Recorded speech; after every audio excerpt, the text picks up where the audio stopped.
لطوری طور پر عام اتواروں میں سے آج 17ویں اتوار کی عبادت جب ہم خداوند کے حضور گزران رہے ہیں، تو ایک بار پھر ہمیں یہ موقع ملتا ہے متی رسول کی انجیل سے تمثیلوں کے حوالے سے خدا کی بادشاہی کا کلام سنا جائے۔ 13واں باب جو اپنے اندر 7 تماثیل کو خدا کی بادشاہی سے جوڑتے ہوئے ہم سے ہم کلام ہوتا ہے، آج اسی کا آخری حصے کی 3 تماثیل ہمارے سامنے آج پیش کی جاتی ہیں، جو کہ آسمان کی بادشاہی کو ایک خزانے سے، ایک موتی سے اور ایک مہاجال سے جوڑتے ہیں، تاکہ ہم خدا کے حضور میں اس کی بادشاہی کی وسعت کو جان سکیں اور اس کی بادشاہی کے قادر مطلق اور بڑا ہونے کے حوالے سے اس بات کی طرف توجہ کر سکیں کہ خدا ہمیں کس طرح سے دعوت دیتا ہے کہ ہم اس بادشاہی کو پہچان کر خدا کے ساتھ زندگی گزار سکیں اور اس بادشاہی کا حصہ بن سکیں۔ آج ہم ان 3 تمثیلوں کے حوالے سے جاننے کی کوشش کرتے ہیں، جن کی تفسیر سے ہم خدا کی بادشاہی کو قریب سے دیکھ سکیں۔ اس تفسیر کی طرف جانے سے پہلے سب سے بڑی بات جو سب سے پہلے سمجھنے کی ہے وہ آسمان کی بادشاہی ہے، جس کا ذکر متی رسول کی انجیل میں کیا جاتا ہے۔ مرکز کی انجیل اور لوکا کی انجیل اسے خدا کی بادشاہی کہہ کر پکارتے ہیں، لیکن متی رسول اسے آسمان کی بادشاہی کہتے ہیں۔ اس کا فرق کیوں ہے؟ فرق سننے میں لگتا ہے، حقیقت میں کوئی فرق نہیں ہے۔ متی رسول خدا کی بادشاہی کو جب آسمان کی بادشاہی کہہ کر پکارنا چاہتا ہے تو ہم سب جانتے ہیں یہودی معاشرہ اور عبرانی لوگ خدا کا نام لینے سے اپنے آپ میں خوف محسوس کرتے تھے، وہ اسی لیے اس کو یاوے کہہ کر پکارتے تھے، یہوہ کہہ کر پکارتے تھے، اور اسی لیے وہ جو ہے جس کا ذکر خروج کی کتاب میں ہے اسی کو بیان کرنے کے لیے متی رسول آسمان کی بادشاہی کا ذکر اس لیے کرنا چاہتا ہے کہ آسمان جو ہے وہ خدا کے رہنے کی جگہ ہے، اس لیے متی رسول خدا کا نام لینے کی بجائے کہ یہ خدا کی بادشاہی ہے، بلکہ اسے آسمان کی بادشاہی کہہ کر پکارتا ہے جہاں خدا رہتا ہے۔ بنیادی طور پر یہ ایک ہی چیز ہے، اسی لیے جب یسوع مسیح آسمان پر گیا وہ یہی بات بتانا چاہتا تھا، دیکھو میں جاتا ہوں تاکہ تمہارے لیے جگہ تیار کر سکوں، تم بھی وہاں میرے ساتھ ہوگے، جہاں باپ ہے میں ہوں اور تم بھی میرے ساتھ ہوگے، اس لیے آسمان کی بادشاہی کی بات کی گئی ہے۔ اور اس آسمان کی بادشاہی کو بیان کرنے کے لیے آج مختلف چیزوں کا ذکر کیا جاتا ہے، کبھی موتی سے، کبھی زمین میں چھپے ہوئے خزانے سے، اور کبھی مہاجال سے، تاکہ جانا جائے آسمان کی بادشاہی کا حصہ بننا کتنا ضروری ہے۔ آج جب خدا کی بادشاہی کی تلاش کی جاتی ہے تو اس کے حوالے سے مختلف چیزیں سمجھنا بڑا ضروری ہے۔ سب سے پہلے کبھی کبھی انسان کو خدا کی بادشاہی ایسے ہی مل جاتی، اس کے لیے اسے جستجو نہیں کرنا پڑتی، بلکہ اس کا ایمان جو ماں باپ سے ملا ہے، جو شاید اس وقت اس کا ذہن اور دل مان رہا ہے، اسے تیار کرتا ہے، اور یہ خدا کی بادشاہی اچانک سے مل جاتی ہے۔ کوئی سوچ سکتا ہے اچانک سے کیسے ملے گی؟ صلیب پر مصلوب ڈاکو کو دیکھیں، جس نے اعلان کیا، اے خداوند اگر جب تو اپنی بادشاہی میں آئے تو مجھے یاد کرنا، اور یسوع مسیح نے اسے جلدی سے ایک دم سے اس بات کا ثبوت دے دیا، آج ہی تو میرے ساتھ فردوس میں ہوگا، آج ہی تو میری بادشاہی کا حصہ ہوگا، آج ہی تو میرے ساتھ ہوگا۔ آج جو منظر دکھایا گیا ہے، خزانے کے ساتھ جوڑا گیا ہے، اس منظر کو سمجھنا اور زیادہ ضروری ہے۔ عام زندگی میں کام کرتے ہوئے اچانک سے خدا کی بادشاہی مل جانا، عام زندگی میں وفاداری کے ساتھ روزمرہ کے کام کاج میں اپنے وہ کام جو ہماری روزمرہ زندگی سے جڑا ہے، ہماری ذمہ داری ہے، جو ہمیں روزگار ملا ہے، جو ہم زندگی گزار رہے ہیں، چاہے وہ ٹیچنگ ہے، چاہے ہم پلمبر ہیں، چاہے ہم عام مزدور ہیں، چاہے ہم کسی آفس میں کام کرتے ہیں، چاہے ہم کسی فیکٹری میں کام کرتے ہیں، چاہے ہم رنگ ساز ہیں، چاہے کوئی بھی زندگی میں اپنے خاندان کو آگے بڑھانے کے لیے جو بھی ہم خدمت کر رہے ہیں، جو بھی کام کر رہے ہیں، اس کے دوران کہیں نہ کہیں سے کوئی ایسی بات، کوئی ایسی چیز، کوئی ایسا خزانہ جو مل جائے، وہ خزانہ جو ہے خدا کی بادشاہی سے جڑا ہے۔ پرانے وقتوں میں یہ کہا جاتا تھا خزانہ چھپانے کی سب سے بڑی اچھی جگہ وہ زمین ہے۔ لوگ مختلف جو دشمن آتے تھے ان سے بچنے کے لیے اپنے خزانوں کو چھپا دیتے تھے زمین میں، کہ کسی کو پتہ نہیں چلے گا۔ اگر ہمارے گھر میں ہوگا، گھر گھر کی تلاشی ہوگی، ہم چھپا کے رکھیں گے، نکال لیا جائے گا، ہم بڑے بڑے صندوق میں اسے جوڑ کے رکھیں گے، نکال لیا جائے گا۔ زمین ایک واحد جگہ ہے جہاں پر خزانہ دبایا جائے، اور اس کا اندازہ ہمیں ہی ہوگا، اس کا اندازہ کسی اور کو نہیں ہوگا، اس خزانے کا ہمیں ہی پتہ ہوگا۔ اور کئی بار لوگ یہ خزانہ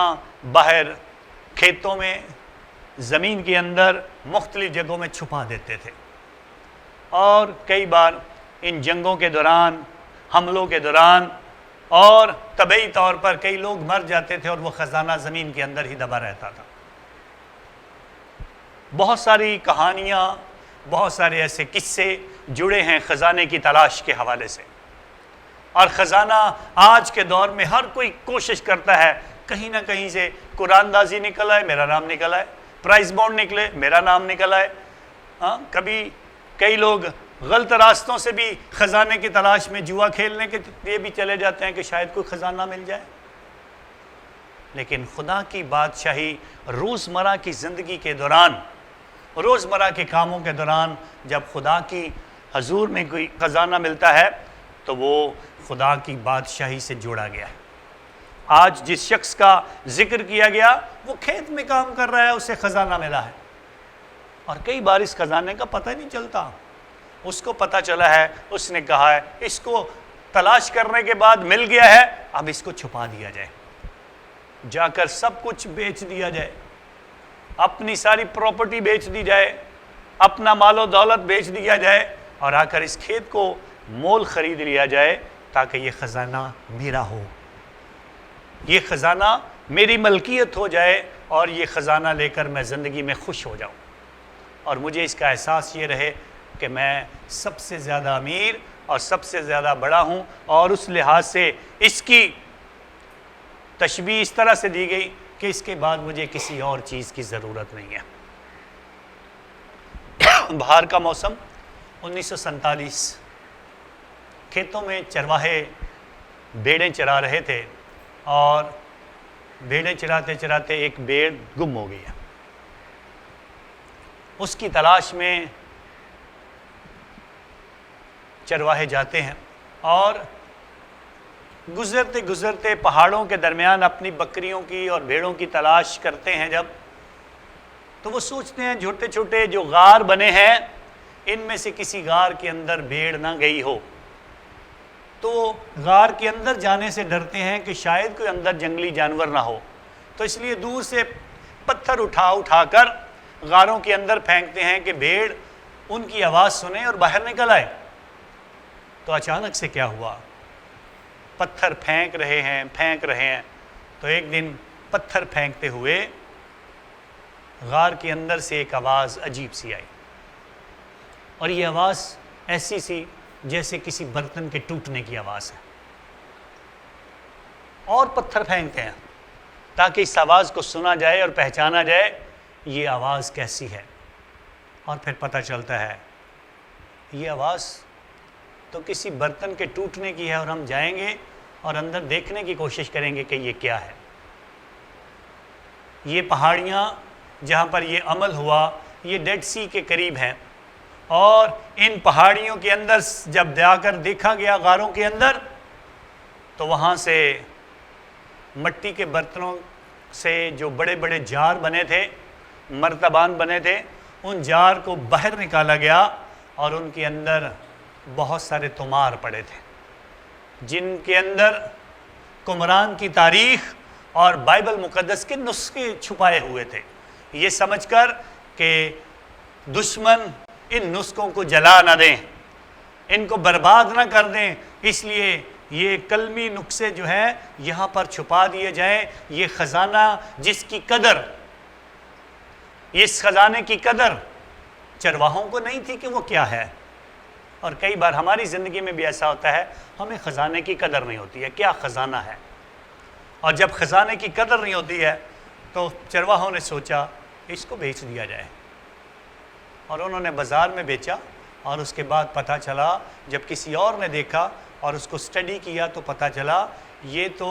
آرکیالوجی کا سب سے بڑا خزانہ ہے جو چھپا ہوا تھا۔ یہ وہ تاریخ ہے جو 33 BC کی تاریخ ہے، اور یسوع مسیح کے آنے سے پہلے کے ادوار کی باتیں ہیں، اور وہاں پر جو قوانین اور قضائیں لکھی ہیں وہ سب سے افضل اور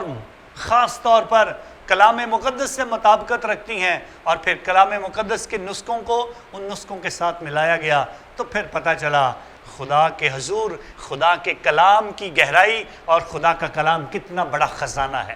اور اسی لیے یاد کریں ہماری پچھلی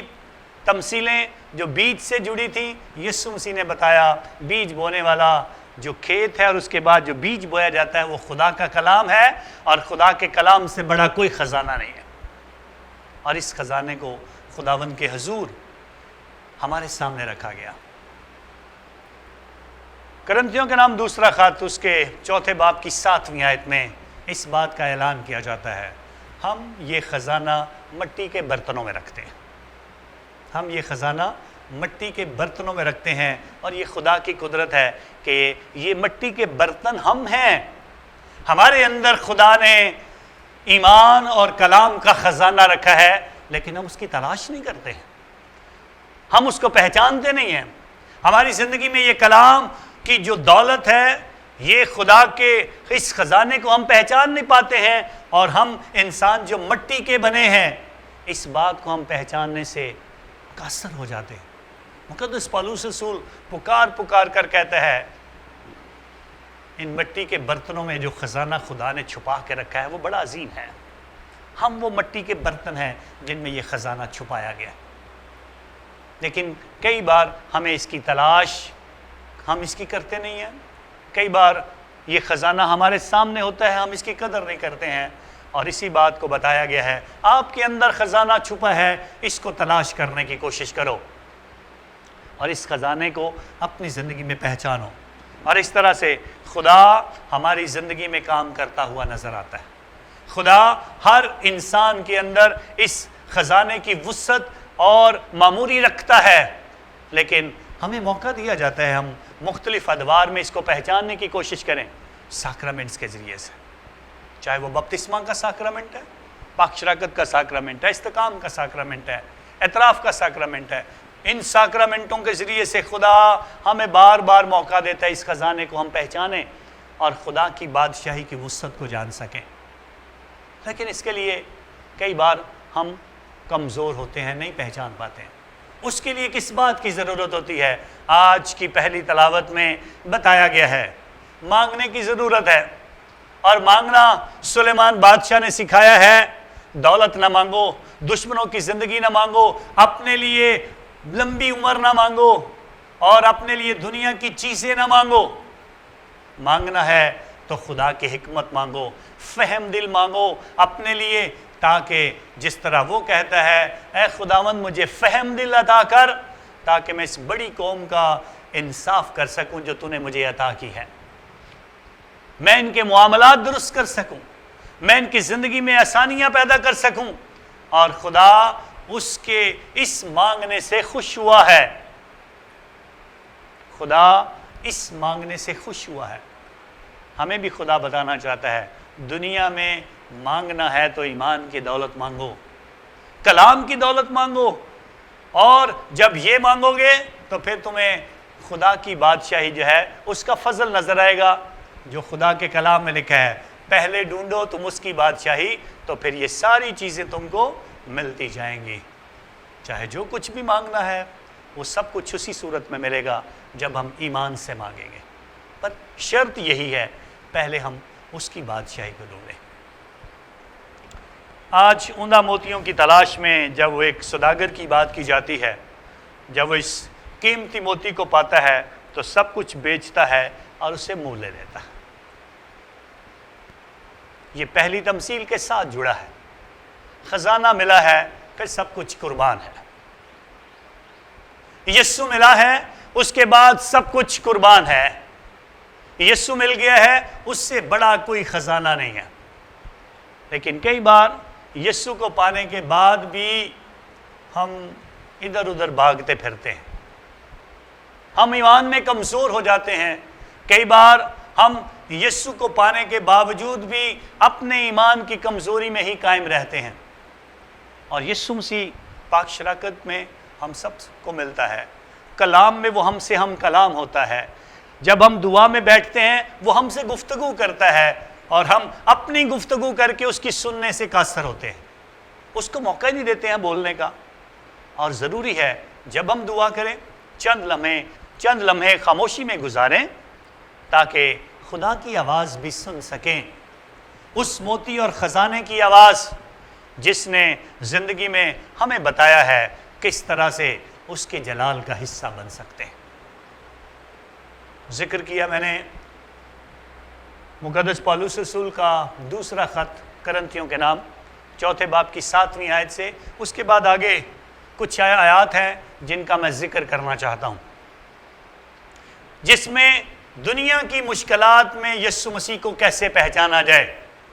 دنیا کے حالات میں یسوع مسیح کو کیسے جانا جائے، دنیا کی مصیبتوں میں، دکھوں میں، تکلیفوں میں یسوع مسیح کو کیسے پہچانا جائے، اس خزانے کو جو ایک موتی سے بڑا ہے، اس خزانے کو کیسے پہچانا جائے۔ ہم مصیبت تو سہتے ہیں لیکن لاچار نہیں ہوتے ہیں، ہم گرائے تو جاتے ہیں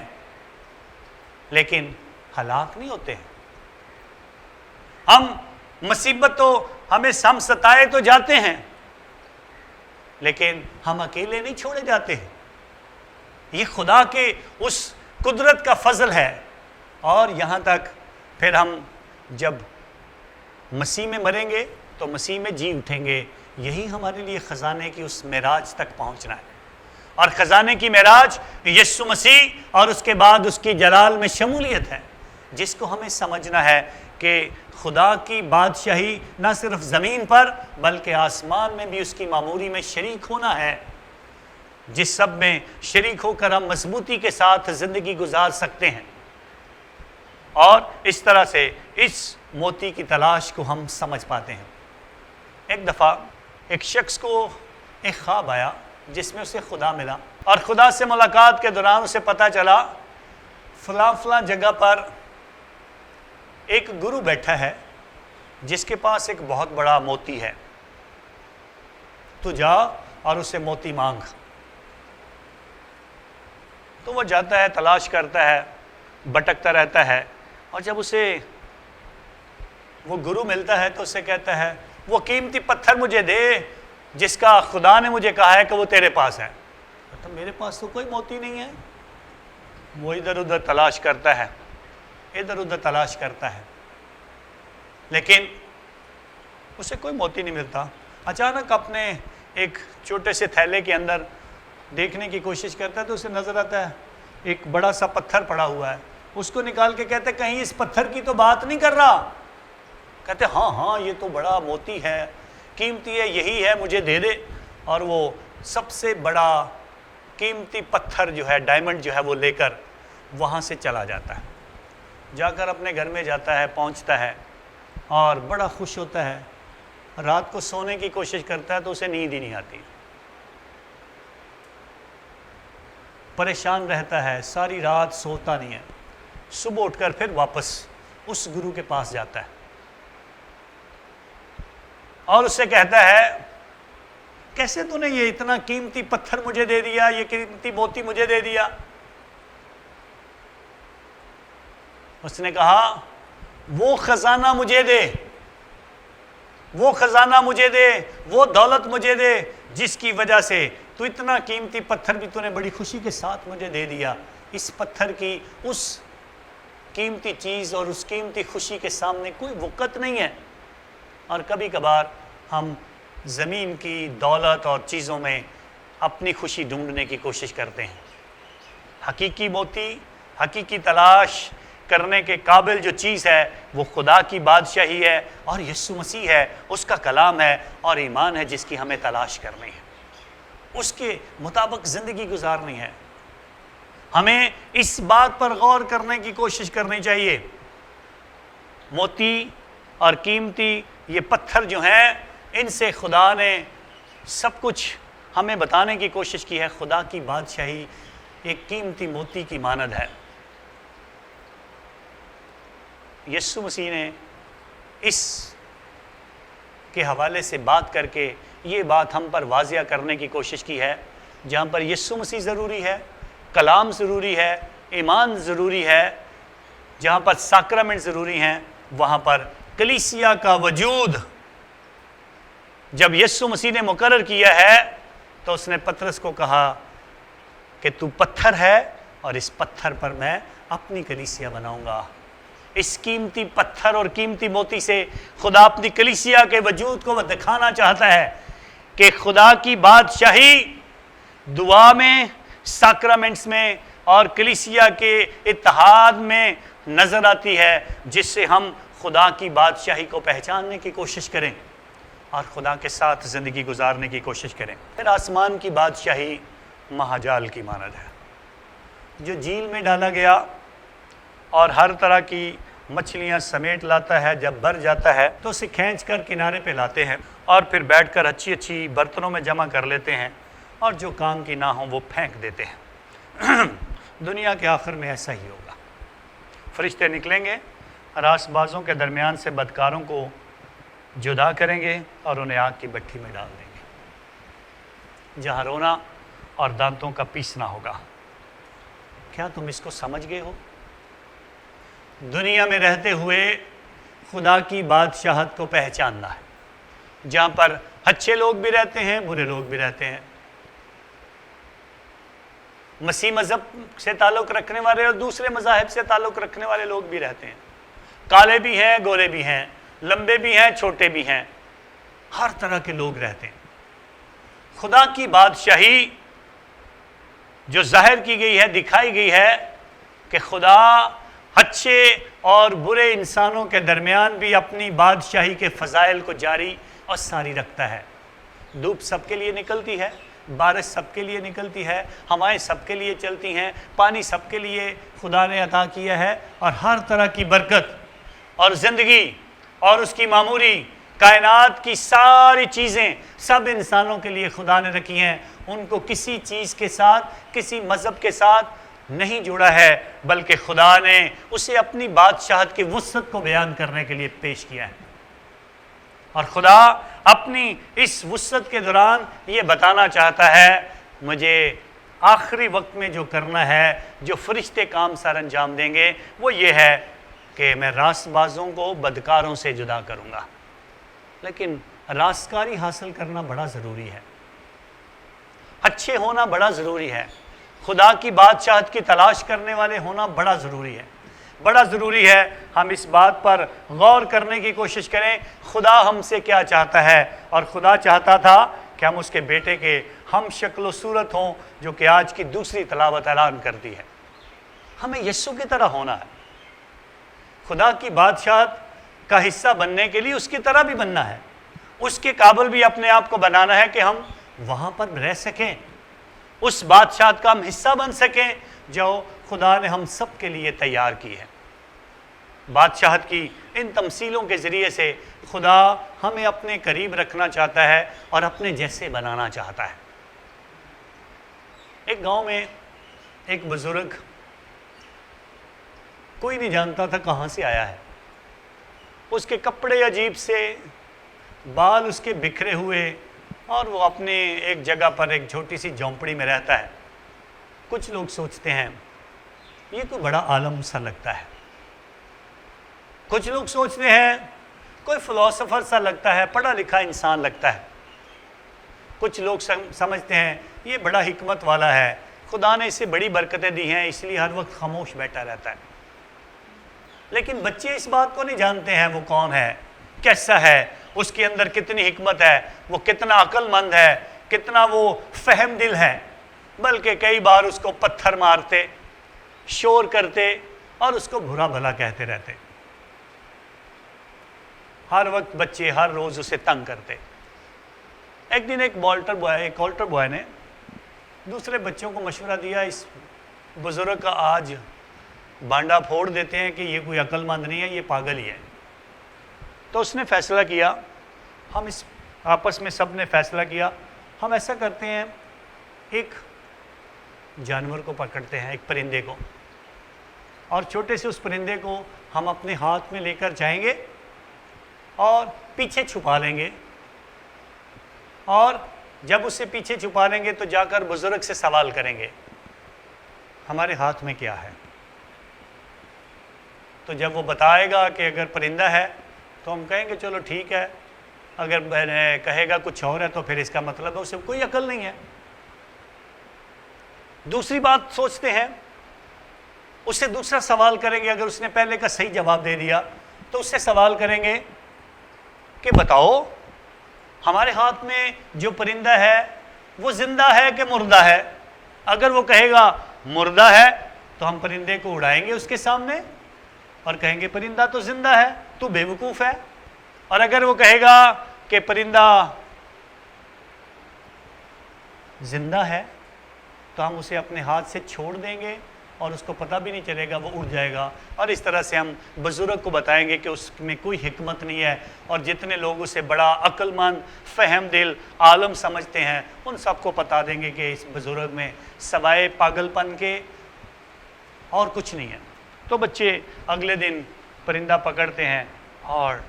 بزرگ کے سامنے جاتے ہیں، اور جا کر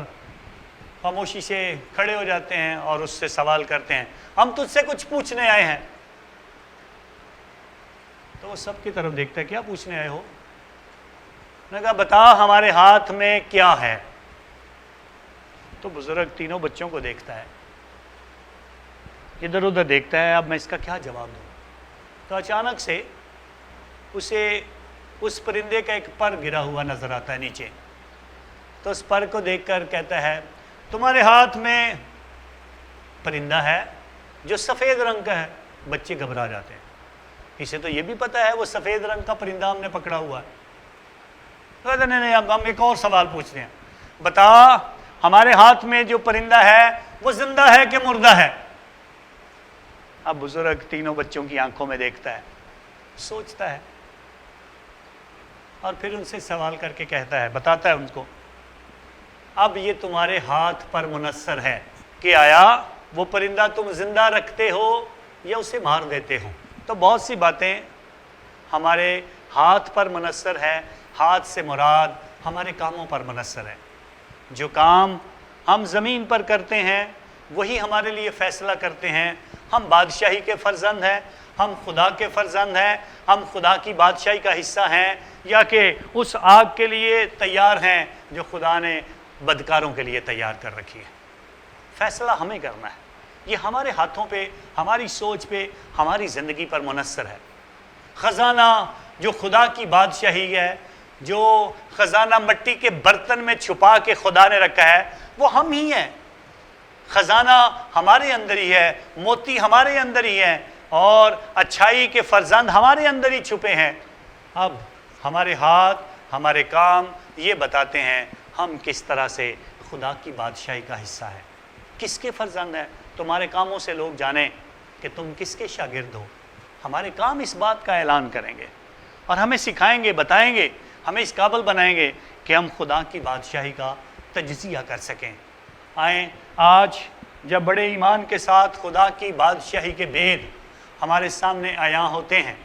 یہ تمثیلیں جو ہمارے سامنے پیش کی گئی ہیں، اور اسی لیے کہا کہ ہر ایک فقیر جو آسمان کی بادشاہی کی تعلیم پا چکا